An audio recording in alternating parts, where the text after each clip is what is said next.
Hey, Stranger Things is over. Was it good? And now, our feature presentation.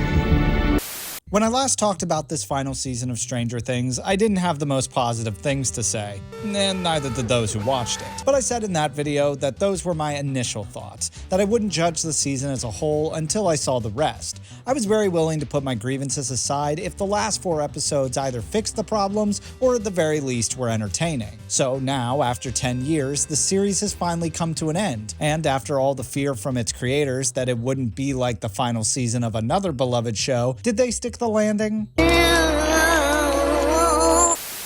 butter's gone boppers. Peanut butter boppers. New from Nature Valley.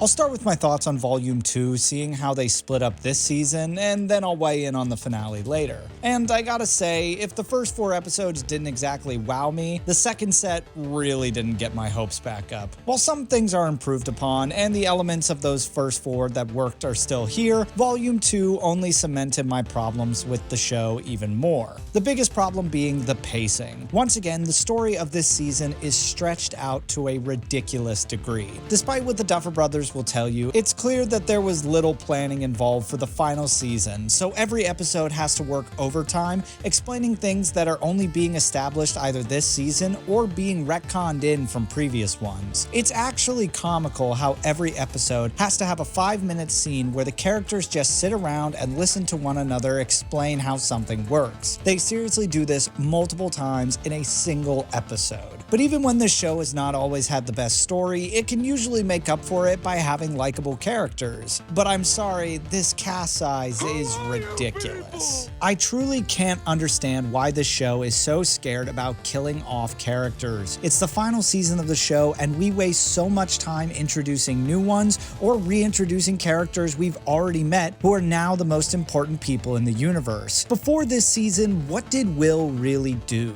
For the past 2 seasons, he has been utterly useless, and now he's practically the main character. And this wouldn't bother me so much if they still gave time to the other core characters, but most of them don't do anything. I swear, there's no reason for Mike or Joyce to even be here this season. 2 characters who arguably were the most important ones back in season 1, but now they're just practically extras. Even Eleven takes a backseat in the latter half of this season. The only characters up until the finale who really have anything to work with are Steve and Dustin and Holly and Max. Dustin's is the only storyline this season that really has any earned emotional weight to it. And while I think turning Holly into such an important character is really forced, the stuff with her inside Vecna's mind was the most well executed of the numerous storylines going on. Even if, again, it too has to do a lot of legwork for the creators not knowing how they wanted to get from point A to point B. Speaking of which...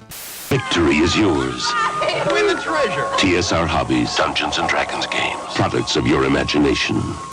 So we had Volume 1, which was at best fine, and Volume 2, which wasn't very good. Where does the finale fall? Well, I will say that of the season, it is the best episode, but it feels like it comes from a very different season. What I liked about the finale is that parts of it really did feel like those earlier seasons, both in writing and in spirit. Unfortunately, it contrasts with everything else we've gotten so far. Suddenly, the characters and their importance is shifted back to the status quo. Mike randomly plays a huge part in the end, and Eleven is now miraculously the main character. The problem is, because they were kept by the wayside for most of Season 5, their emotional moments don't hit nearly as hard as they're supposed to, and they feel as though they come out of nowhere rather than their conclusions feeling at all natural. And despite Will being set up as a key figure, he once again gets pushed to the side, and the final confrontation with Vecna just doesn't feel as earned when the final blow is dealt. In general, the finale works for a season of the show we didn't get, as if the Duffers wrote this one first, then decided to reverse engineer the rest of the season,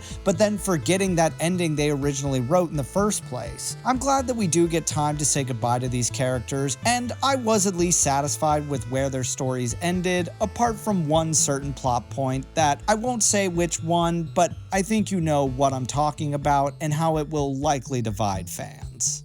Look, I know this review was mostly negative, but I really want to get ahead of anyone saying how I hate this show, which I really don't. I know in my first video I said that the show has been going on for too long, but up until this season, I still really enjoyed the show. At its worst, the weakest season before this was still pretty good. The problem is that this season is the last one. This is what everything was supposed to be building to. There's nothing else after this. And while we do get some satisfying payoff, I can't help but say that I was disappointed. It's not the worst final season of a show out there, but for 10 years I was willing to put up with some of this show's faults with the hopes that it would all be leading to something better, and apart from the moments here and there, I just don't think they were able to deliver in any meaningful way. So as much as it hurts, I only really feel comfortable rating this final season 2.5 stars out of 5. And if you want my overall ranking, 5, 2, 4, 1, and 3.